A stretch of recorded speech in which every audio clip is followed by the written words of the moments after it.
Рухани жаңғыру бағдарламасы аясындағы бабалар ізімен тарихи ғылыми экспедициясы Америка құрама штаттарының астанасы Вашингтон қаласына келіп жетті. Экспедиция мүшелері мұнда америкалық үндістердің ұлттық мұражайында болып, ондағы тарихшы мамандармен кездесті. Вашингтон қаласы 26 күнге созылған экспедицияның ең соңғы нүктесі. Енді олар бірер күнде елге оралмақ. Толығырақ Саят Жүкенұлының бейнематериалында. Вашингтон қаласында америкалық үндістердің ұлттық музейі бар.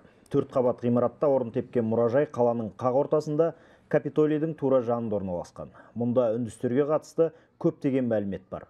Бабалар ізімен экспедициясы осында арнайы келіп, мұндағы ғалымдармен және мәдениеттанушылармен кездесті. Солардың бірі осы мұражайдың ғылыми қызметкері Денис Зотик. Ол үндістердің Пуэбло тайпасынан шыққан. The United States Indians do not have power. Америка құрама штаттарындағы үндістердің қолында көп билік жоқ. Біздің санымызда көп емес, бірақ біздің заң және сот жүйесінде өкілдігіміз бар. Біздің қолымызда бұқаралық ақпарат құралдары жоқ. Сондықтан үндістер туралы таратылатын ақпарат көбінесе негативті болып жатады. Біз туралы ақпаратты бір жақты деуге болады, бірақ қазір біз әлеуметтік желілерді пайдаланып, бұны өзгертіп жатырмыз. Сіздердің экспедицияларыңыздың Вашингтонға келіп, біздің мәдениет туралы мәлімет жинақтауларыңыз үлкен құрметке лайық. Сіздермен бірлесіп жұмыс атқаруға дайынбыз. Сұхбат барысында экспедиция жетекшісі Сапар Ысқақов Денис Зотикті алдағы қыркүйек айында Астанада өтетін ғылыми конференцияға арнайы келіп қатысуға шақырды.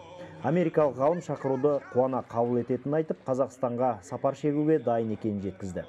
Биылғы экспедицияға дейін, яғни былтыр қазақстандық зерттеушілер Египет пен Үндістанға да сапар шеккен болатын. Енді Астанадағы конференцияға Каир мен Делиден де арнайы ғалымдар келіп, жиынға қатысады деп күтілуде. Ал биылғы экспедиция Вашингтон қаласында қорытындыланды.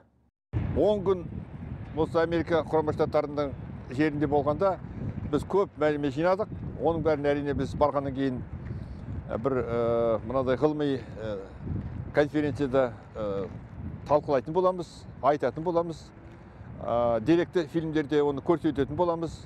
Біз Европа, Азия, Африка, міне Америка континентінде келіп отырмыз. Біз бұларды ғана танып атқан жоқпыз. Біз өзімізді де таныстырып жатырмыз.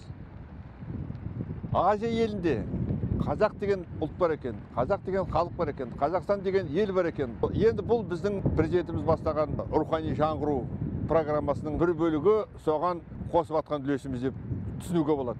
Америкалық үндістердің 6 айлық тегін зерттеу барысында олардың мифологиясы, тұрмыс салты, өмір сүрген жерлері зерделенді. Сондай-ақ оларға ДНК сараптамада жасалды.